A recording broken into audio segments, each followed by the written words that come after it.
अनिकेत हाथ नीचे कर। अनिकेत ऑडियो दूर कर, फट रहा है। अनिकेत हाथ नीचे करो। अनिकेत हाथ नीचे करो। ऑडियो तो अनिकेत थोड़ा नीचे। ऑडियो तो come your left come here. बात करते जाओ बात। Aniket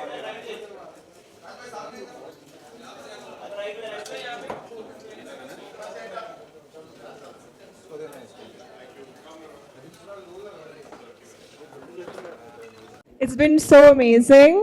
We're very happy with the response.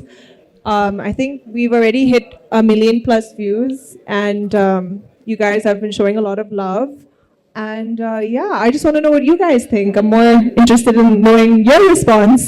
कैसा लगा मीडिया पीपल, एक बार बता दो।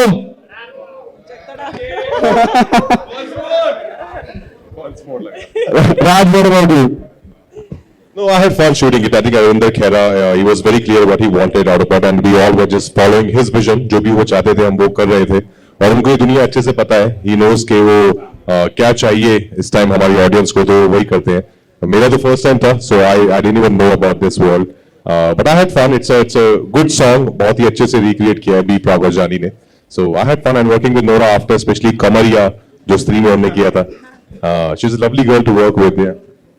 I mean, that's what I was about to ask. You know, you've won all our hearts and films, and you know, this is a new thing that you're doing. So, you know, we saw many instances, you know, that Nora is like torturing you. So, वो सब कैसा लगा आपको? क्या experience था? And Nora is not at all like that. मतलब वो जब वो करती थी, of course, after the cut we would of course laugh about it. But because she's been, एक तो her dance, of course, she's so phenomenally talented in what she does. But of course, all those sequences, I was just playing this broody guy, who's this intense guy. So I was doing what I do, which is acting. But Nora had to do dance plus acting. So I think the more responsibility was on her shoulders than me. So, Nora, my next question is to you. You are literally like the queen of singles, you know. I mean, I have lost count. I think all of us have lost count on the number of videos you've done, and you know. Also lost count. Yeah. So, you know, and it's all been chartbusters, it's trending everywhere. So, what is it that you only get it right always? What is that secret? First of all, whatever singles I've done, if they've worked, then it's been a joint effort with the whole entire team, and also the response from the audience and the support and love from the fans. So I'm always grateful for that. But if most of my singles have been with Arvinder Khera. So I think it's his magic, his ability to put a whole story in just 3-4 minutes and make you feel like you're watching a mini film. I think that's something that's so cool, and I love that. And I love merging dance and acting together. I think it's so cool, and it pushes my boundaries, and it allows me to express myself. But I've just been lucky. Yeah, if it was with Chhod Denge or Pachtaoge with Vicky or Acha Sila Diya with Rajkumar Rao, I think it's just a very interesting space to be in. Right. I think everyone is going to love it. Now, we'll open the questions for the lovely media people. You all can ask your questions one by one.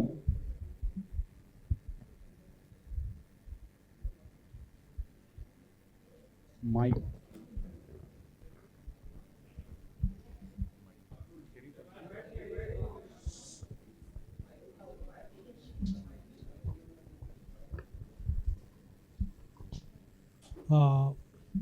मेरा सवाल राजकुमार राव साहब से है।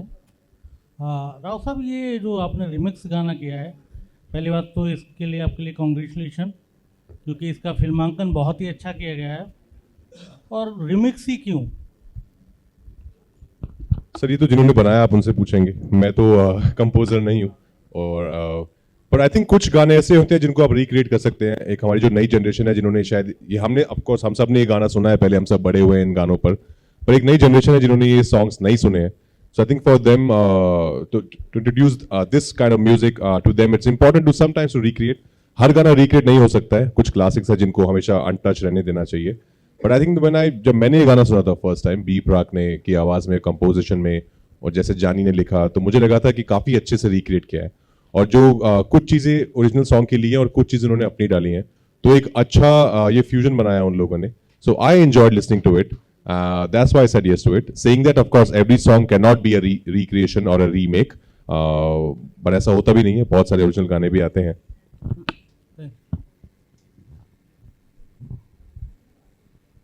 Hello Nora, आप तो dancing queen है. आपने अपने सारे सिंगल्स में अच्छे से डांस किया. इनफैक्ट ये सॉन्ग में भी आपने अच्छे से डांस किया है, and specially in the black dress. मुझे वो देखे वेडनेसडे का वाइब्स आ गया.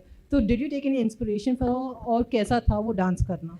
It's funny you say that. As I was watching now, I made that connection because I'm binge watching Wednesday at the moment. No, because we shot this in June.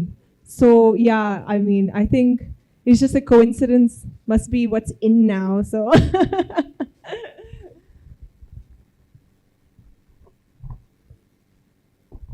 मेरा question आप दोनों से है. आप लोगों ने इसमें सैड सॉन्ग किया है, तो रियल लाइफ में ऐसा कोई मोमेंट आया जब आपको ऐसे किसी ने धोखा दिया हो? किसी ने ऐसे गाड़ी में बैठा के फेंका तो नहीं है, और ना ही ऐसी गाड़ियां थी जब बड़े हो रहे थे.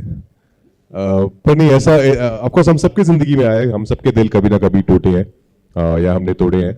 तो आई थिंक ये बहुत ही एक ह्यूमन इमोशन है जो हम सब कभी ना कभी फेस करते हैं. और वो जरूरी नहीं है कि एक रिलेशनशिप में हो कि गर्लफ्रेंड बॉयफ्रेंड के उसमें भी हो, अदरवाइज भी कई बार आपका दिल टूट जाता है. तो आई थिंक जो फीलिंग होती है, जिस तरह से जो दर्द होता है दिल को, वो सेम ही होता है. तो वो ऑफकोर्स मैंने कई बार महसूस किया है. अच्छा, एज ए एक्टर आपने ये सीरियस सॉन्ग किया है, बस बट पर्सनली आपको किस टाइप के सॉन्ग पसंद है? Romantic, serious? मुझे हर तरह के, sir, depends on my mood. Honestly ऐसा कुछ एक जॉनरा नहीं है.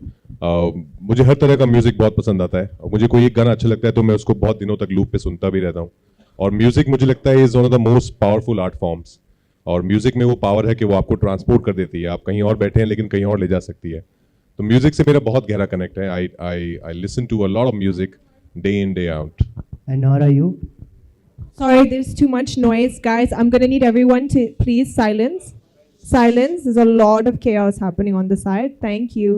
Over here. Thank you. Sorry, guys. हाँ, कौन पूछ रहा था? हाँ, sir. Sorry, sir.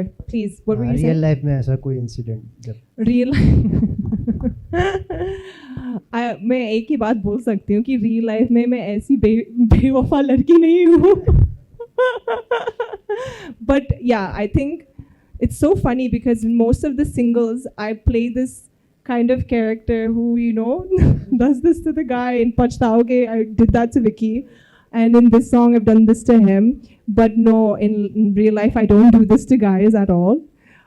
But yeah, I have faced betrayal in my life, of course, but thankfully nobody has chucked my car off a hill yet. Raj, Nora, hi, Neha this side from Master. You know, जब गाने होते ऐसे iconic गाने, तो उसको लेकर एक बहुत मेमोरीज होती है हमारे बचपन की, कह ले. और जब रिक्रिएशंस होता है तो एक डिबेटेबल टॉपिक रहा है हमेशा. किसी को पसंद आता है, किसी को नहीं. तो व्हाट इज़ योर, मतलब पर्सनली आप क्या टेक रखते हैं गानों की रिक्रिएशन पर? I just answered that. I think you came just now. No, it's okay, it's okay. पर I think कुछ गाने होते हैं जो मैं उनको बता रहा था पहले. Sorry, I'm going to repeat myself. कुछ गाने ऐसे होते हैं जो आप recreate कर सकते हैं with some new addition to it. As it is नहीं कर सकते हैं because there's a whole new generation now जिन्होंने ये म्यूजिक नहीं सुना है. तो उन तक पहुंचने के लिए आई थिंक कई बार रिक्रिएशन अच्छा भी रहता है. पर हर गाना ऑफ कोर्स रिक्रिएट नहीं करना चाहिए. कोई कुछ क्लासिक्स हैं जो अनटच ही रहें, भले वो फिल्म्स हो या सॉन्ग या म्यूजिक हो, उनको टच नहीं करना चाहिए. I believe that. बट अगर अच्छी इंटेंट से किया जाए रिक्रिएशन तो it's I don't mind it. And जब आपने ये गाना सुना, मतलब जब रिक्रिएट हो गया, तो आपका कैसा, और पहले वाले गाने को जब सुना था तो आपकी क्या पर्सनल? पहले वाला गाना मैं बहुत छोटा था जब मैंने सुना था, तो मुझे ऑफकोर्स याद है वो गाना, पर एकदम इतना अच्छे से याद नहीं था. पर जब मैंने ये सुना तो मुझे ही अच्छा लगा. Anyways I am a big B Praak fan. I think उनकी आवाज में बहुत जादू है. तो जब उनकी आवाज में ये गाना मैंने सुना था विद दिस न्यू रिक्रिएशन, तो मुझे काफी अच्छा लगा था. राजकुमार सर, मेरा सवाल आपसे है कि ये सॉन्ग 1993 में बना हुआ था, सोनू निगम सर गाए थे, और मूवी का नाम था बेवफा सनम. कहीं ना कहीं एक प्रेशर रहता है. आपके लिए कितना आसान और कितना मुश्किल रहा ये सॉन्ग करना? Sir for me it was like acting. जैसे हम सीन करते हैं तो मेरे लिए तो एकदम वही प्रोसेस था. और थैंकफुली लिप सिंक नहीं था, तो मुझे तो जैसा मैं सीन में परफॉर्म करता हूँ वैसे ही करना था. So it wasn't anything different for me. So I think Arvinder Khera जो हमारे डायरेक्टर हैं, बहुत ही टैलेंटेड डायरेक्टर हैं. उनको एग्जैक्टली एक क्लियर विजन था क्या चाहिए, उनको कितना शॉट चाहिए, कहाँ से कहाँ चलना है. हमको तो एज एन एक्टर जो डायरेक्टर बोलते हैं वो हम करते हैं.